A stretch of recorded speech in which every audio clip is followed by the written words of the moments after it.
اگلے 2 رکوع میں تیسرا واقعہ بہت مشہور ہے، موسیٰ علیہ السلام کا اور جناب خضر علیہ السلام کا. اور اس واقعے میں کیا ہے، سبحان اللہ، ایک واقعے میں 3 واقعات ہیں اور اللہ نے یہ پردے کچھ ہٹائے ہیں اور ہمیں یہ سمجھایا ہے ارے تم ظاہر کو دیکھتے ہو، حقیقت اس کے پیچھے کچھ اور ہوتی ہے.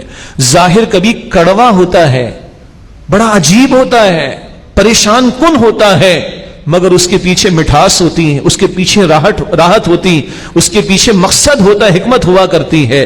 یہ بات سمجھانے اور سمجھانے کے لیے اگلے ایک واقعے میں 3 واقعات آ رہے ہیں. پس منظر بھی ہے، کسی نے موسیٰ علیہ السلام سے پوچھا بھائی اس وقت سب سے زیادہ زمین پر علم کس کے پاس ہے؟ تو فرمایا بھائی میرے پاس. اور بات ٹھیک بھی تھی کیونکہ اللہ کے پیغمبر تو وہی تھے اور پیغمبر کے پاس لوگوں کے مقابلے میں سب سے زیادہ علم ہوتا ہے. تو اللہ تعالیٰ نے کچھ موسیٰ علیہ السلام کو دکھانا چاہا اور موسیٰ علیہ السلام کیا ارے ہمیں سمجھانا چاہا. تو انہوں نے کہا جائیے ہمارے فلاں بندے سے ملیے، خضر ان کا نام، حدیث میں خضر نام آیا ہے، ان سے ملاقات کیجئے اور ذرا دیکھیے کہ علم کی کیا کیا پہلو ہوا کرتے ہیں. ایک سمجھ لیجیے نقطہ، پیغمبر جو آتے ہیں وہ شریعت کا علم لے کر آتے ہیں. شریعت میں کیا ہے بھائی تم نے حق مارا تو یہ نتیجہ نکلے گا، تم نے کسی کا حق مارا تو یہ تمہیں سزا ملے گی، تم نے فلاں نیکی کی تو یہ تمہیں اجر ملے گا، یہ کرو یہ نہ کرو. یہ شریعت ہے، تشریعی امور کہیں گے ان کو. پیغمبر تشریعی امور، شریعت والے کاموں پر فائز کیے جاتے ہیں، وہ ان کا ڈومین اور دائرہ کار ہوتا ہے. اللہ کے کچھ اور معاملات ہے، فرشتوں کو کچھ وہ کام دیتا ہے کرنے کو، اوروں کو کچھ. جناب خضر کا بھی خاص معاملہ تکوینی امور. تکوینی امور کا تعلق شریعت سے نہیں. کسی کی موت کب آئے گی، زلزلہ کب آئے گا، طوفان کب آئے گا، ایکسیڈنٹ کب ہو جائے گا، یہ شریعت کا معاملہ نہیں. نماز چھوڑو گے تو ایکسیڈنٹ ہو جائے گا، ایسا نہیں، وہ سزا الگ ہے. تکوینی معاملات، موت، ایکسیڈنٹ، کوئی حادثہ، زلزلہ، طوفان، یہ تکوینی امور کا علم الگ ہے، تشریعی امور کا علم الگ ہے. جناب موسیٰ علیہ السلام تشریعی امور پر مأمور ہیں اور جناب خضر تکوینی امور پر. دونوں اپنی جگہ صحیح چل رہے ہیں بھائی، لیکن کیا کریں کہ ایک وقت آیا کہ جدائی ہو گئی. 3 سوالات یا 3 واقعات اور 3 جوابات، اور اللہ نے پردے ہٹا کر مجھے اور آپ کو ہمارے روزمرہ کے معاملات کے لیے بہت کچھ سجھایا ہے. اگلے 2 رکوع پڑھیں گے پھر تراویح انشاءاللہ. وَإِذْ قَالَ مُوسَىٰ لِفَتَاهُ، یاد کرو جب موسیٰ علیہ السلام نے اپنے شاگرد سے کہا، یوشع بن نون ان کے شاگرد ساتھ تھے، لا ابرو حتی ابلغ مجمع البحرین او امضی حقوبا، کہ بھئی میں ہٹوں گا نہیں، مراد چلتا رہوں گا یہاں تک کہ 2 دریاؤں کے ملنے کے مقام پر پہنچ جاؤں، ورنہ مدت دراز تک چلتا ہی رہوں گا. شاید نیل کے ساتھ کوئی سنگم یا کوئی خاص مقام جہاں 2 دریاؤں کے ملنے کا معاملہ، ادھر ملاقات ہونی تھی، وہ اللہ تعالیٰ نے لوکیشن بتائی تھی. فلما بلغ مجمع بینہما نسی حوتہما، پھر جب وہ دونوں دریاؤں کے سنگم یعنی ملنے کے مقام پر پہنچے تو وہ اپنی مچھلی بھول گئے. فرائیڈ فش تھی، ذہن میں رکھیے گا، مچھلی تلی ہوئی تھی، یعنی ڈیڈ تھی، وہ تلی ہوئی تھی، فرائیڈ فش تھی، ذہن میں رکھیے گا. تو وہ اپنی مچھلی کو بھول گئے. فاتخذ سبیلہ فی البحر سرابا، تو مچھلی نے اپنا راستہ بنا لیا دریا میں سرنگ کی طرح، جہاں جاتی وہ جگہ بنتی چلی جاتی، سرنگ کی طرح مچھلی اندر دریا میں چلی گئی. اور یہی مقام تھا لیکن شاگرد بھول گئے. وجہ یہ ہوئی کہ موسیٰ علیہ السلام آرام فرما رہے تھے. یہ معاملہ دیکھ تو لیا انہوں نے، مگر موسیٰ علیہ السلام کو اٹھانا کہ ان کی نیند میں خلل واقع ہو انہوں نے اچھا نہیں سمجھا. موسیٰ علیہ السلام بیدار ہو گئے، یہ بھول گئے. آگے انہوں نے کہا کہ مجھے شیطان نے بھلا دیا، ذکر ابھی آ رہا ہے. فلما جاوزا قال لفتاه آتنا غداءنا، پھر جب وہ آگے چلے تو موسیٰ علیہ السلام نے اپنے شاگرد سے کہا کہ ہمارے لیے صبح کا کھانا تو لاؤ، وہ فرائیڈ فش تو لے کر آؤ بھائی.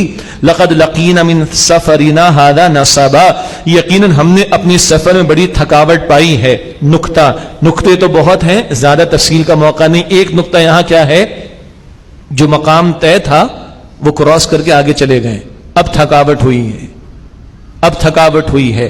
نقطہ ہمارے لیے کیا، دیکھو بھائی اللہ اور اللہ کا رسول جو طے کر دے نا، اسی ڈومین میں دائرے میں رہو. آگے پیچھے ہٹو گے تو اپنے آپ کو مشقت میں اور تکلیف میں ڈالو گے. نقطہ ایک اور بھی ہے، شاگرد ابھی ساتھ ہے، خدمت لی جا سکتی ہے شاگرد سے. یہ صوفیاء نے، بزرگوں نے نقطہ بیان کیا. اور جب کام کا موقع آ جائے گا تو اس کے بعد شاگرد کا پتہ ہی نہیں ہے. ٹھیک ہے جی، اس میں بھی نقطے ہیں لیکن وہ آپ تفاسیر میں پڑھیے گا.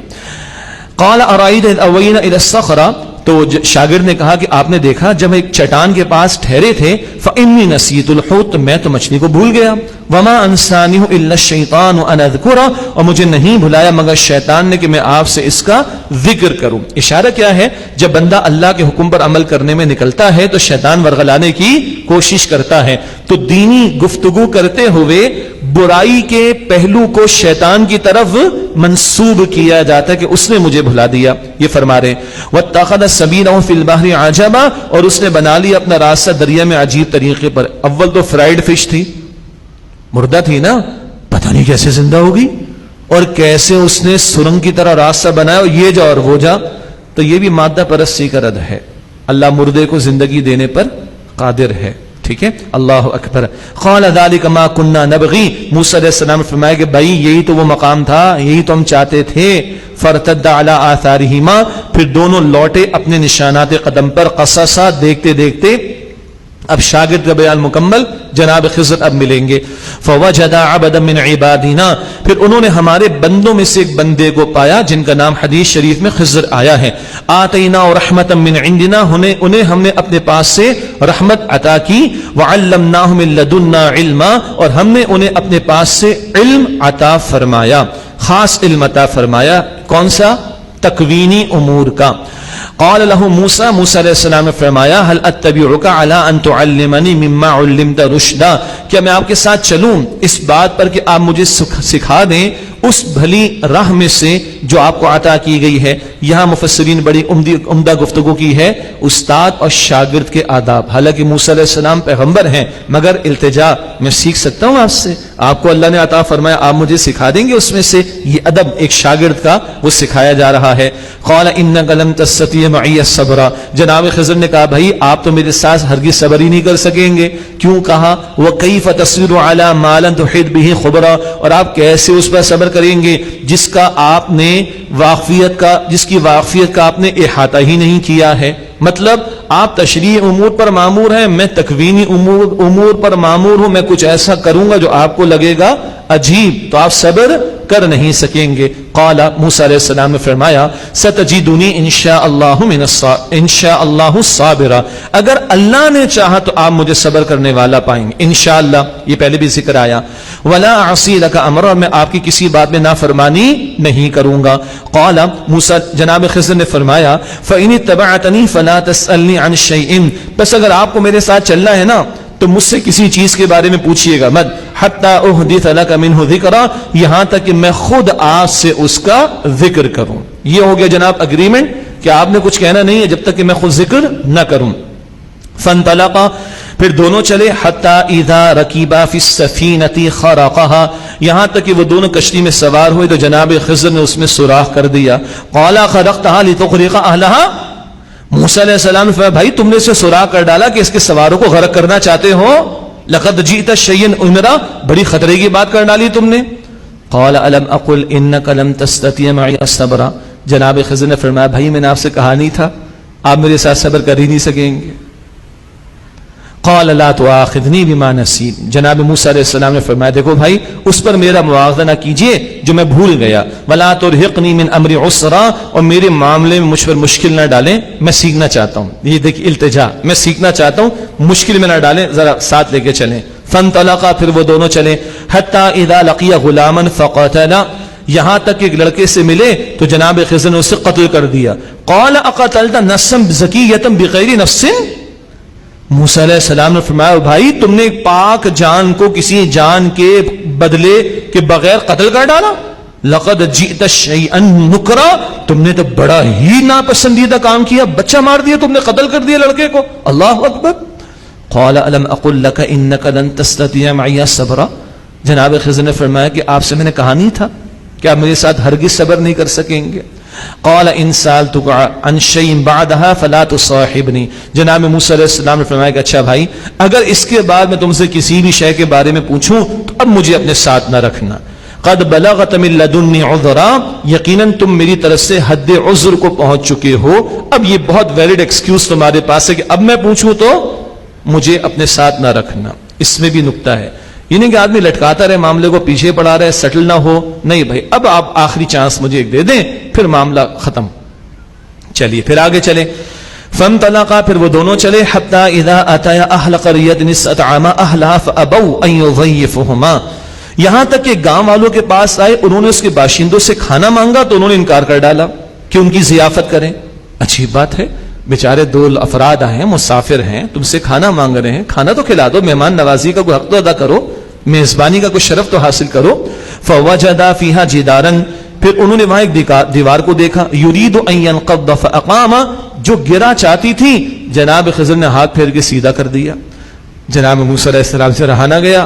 قال لو شئت لاتخذت علیہ اجرا، موسیٰ علیہ السلام فرمایا کہ بھائی اگر تم چاہتے تو اس پر اجرت دے لیتے، ایک تو بھوک لگ رہی ہے، اوپر سے انہوں نے کھانا نہیں کھلایا اور تم نے فری میں کام بھی کر ڈالا ان کا، بھائی اجرت تو لے لیتے تاکہ کچھ ہمارے کھانے پینے کا ہی انتظام ہو جاتا.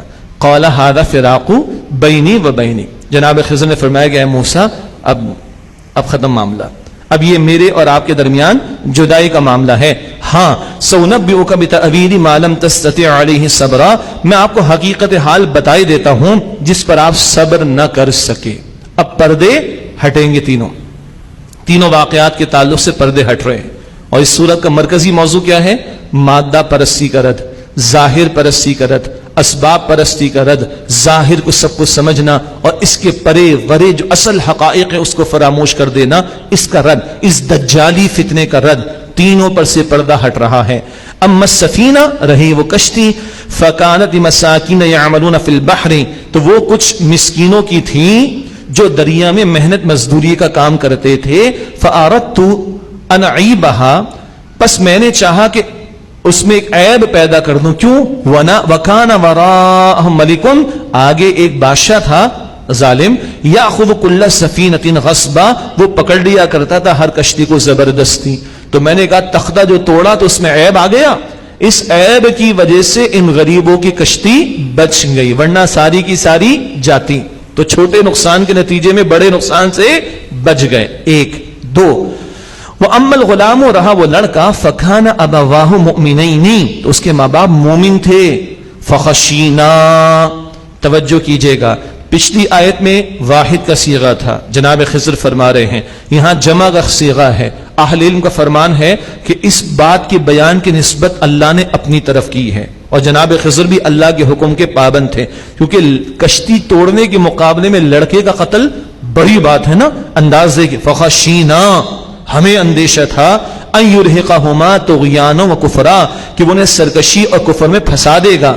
فاردنا، بس ہم نے چاہا، ان یبدلہما ربہما، کہ ان دونوں کو ان کا رب بدلے میں دے، خیرا من، جو اس لڑکے سے بہتر ہو، زکاتن، پاکیزگی کے اعتبار سے، واقرب رحمہ، اور شفقت کے اعتبار سے بھی زیادہ قریب ہو. اللہ اکبر. لڑکا چھوٹی عمر میں گیا، نابالغ سے سوال نہیں ہوگا، بچ گیا وہ بھی. ماں باپ نیک تھے، یہ بڑا ہوتا سرکش بنتا، ماں باپ کا بھی ایمان ضائع ہوتا، ماں باپ کی بھی بچت ہو گئی، اور آئندہ اللہ ماں باپ کو بہتر نعم البدل سبسٹیٹیوٹ عطا فرما دے گا. کلیئر؟ دوسرا پردہ ہٹا. تیسرا پردہ، وَأَمَّا الْجِدَارُ، رہی وہ دیوار، اور اس میں ماں باپ کے لیے بڑا قیمتی ایک نقطہ آئے گا، بہت پیارا نقطہ ایک آئے گا انشاءاللہ. وَأَمَّا الْجِدَارُ، اور رہی دیوار، فَكَانَ لِغُلَامَيْنِ يَتِيمَيْنِ فِي الْمَدِينَةِ، تو وہ شہر کے دو یتیم بچوں کی تھی.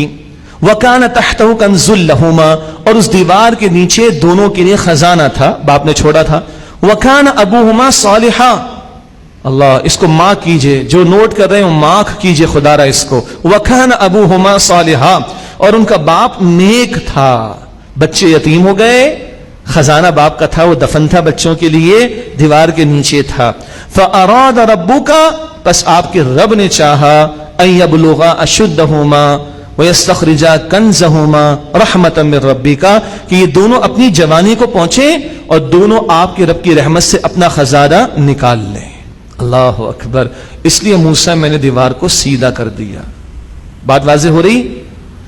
باپ نیک تھا، اولاد کو فائدہ ہوا، خزانہ بچ گیا، اور اللہ نے کیسے اہتمام فرمایا، خضر کو بھیج کر دیوار درست کروا دی. اللہ اکبر کبیرہ. ہماری فکر کیا ہوتی کہ میں اچھا خاصا جمع کر لوں، میں اچھی خاصی انویسٹمنٹ کر لوں، کچھ جائیداد بھی بن جائے، کچھ بینک اکاؤنٹ کے اندر بھی ہو انویسٹمنٹ. جائز طریقے پر ہیں, کوئی ایشو نہیں, اللہ کا حق بھی ادا ہوتا رہے, اللہ کی راہ میں جو خرچ کرنا ہے, زکات اینڈ سو آن. ہماری چاہت عظیم اکثریت کی یہ ہوتی ہے. یہ آیت بتا رہی ہے نیکیوں میں آگے بڑھو, نیکیوں میں آگے بڑھو, نیکیوں میں آگے بڑھو, تمہارا رب تمہاری اولاد کی کفالت کرے گا. دولت نہیں, نیکیوں میں آگے بڑھو. دولت ہے, حلال پر ہے, کوئی ایشو نہیں, اس کی ہم نفی نہیں کر رہے ہیں, مگر فکر یہ نہ ہو اسباب, جائیداد, بینک بیلنس, انویسٹمنٹس, یہ وہ اسی میں لگے ہوئے ہو نہ. اللہ کی طرف رجوع, نیکی میں آگے بڑھنا, خیر میں آگے بڑھنا. یہ نیکیاں باپ کی, ماں باپ کی اولاد کو بھی تمہارے بعد جو ہے وہ فائدہ دے دیں گی. تو دولت کی طرف نہیں, نیکیوں کی طرف آگے بڑھنے کی کوشش کی جائے. اور کیا فرما رہے جناب خضر آخر میں, وما فعلته عن امری, او بھائی یہ میں نے اپنی مرضی سے نہیں کیا. ذلك تأویل ما لم تستطع علیہ صبرا, یہ وہ حقیقت ہے موسیٰ جس پر آپ صبر نہیں کر سکے. 3 واقعات ہی بہت ہیں.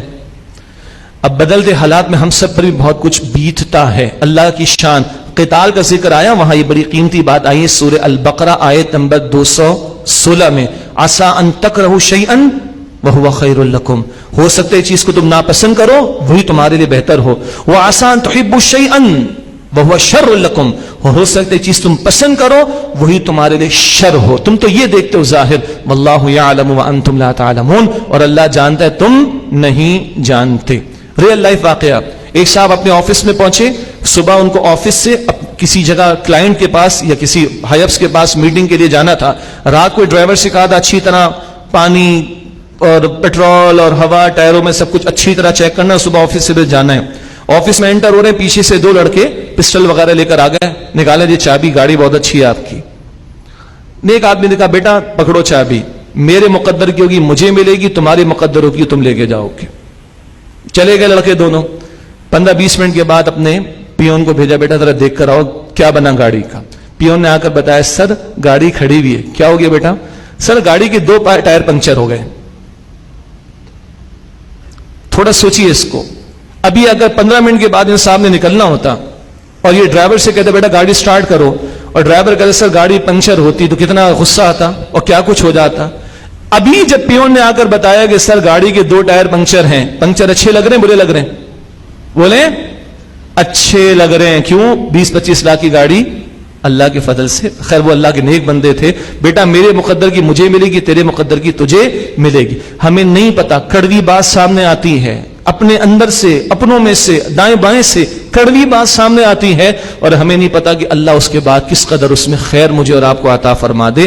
تو بدلتے حالات میں خدا کی قسم یہ واقعہ بہت پیارا, یہ ظاہر پرستی کے فتنے کا رد کرنے کے لیے بہت پیارا. کچھ تو ہے امام الانبیاء صلی اللہ علیہ وسلم نے ہر جمعے کو اس کی تلاوت کی تلقین فرمائی, تاکہ ہم اس ظاہر کی چمک دمک میں کھو نہ جائیں. ظاہر کے معاملات جو ہم پر بیت رہے ہیں اس کا کوئی بہت زیادہ تاثر نہ لے لیں, معاملات کو اللہ کی طرف لوٹائیں, اس کی رضا پہ راضی رہنے کی کوشش کرے. کشتی ٹوٹی, ارے بچی, بچہ قتل ہوا, نہیں ماں باپ کا بھلا ہوا, ارے دیوار ٹھیک کر دی, نہیں کسی کی نیکی تھی, ان کی اولاد کو کام آنا تھا, اللہ نے دیوار خضر سے صحیح کروا دی. اللہ اکبر.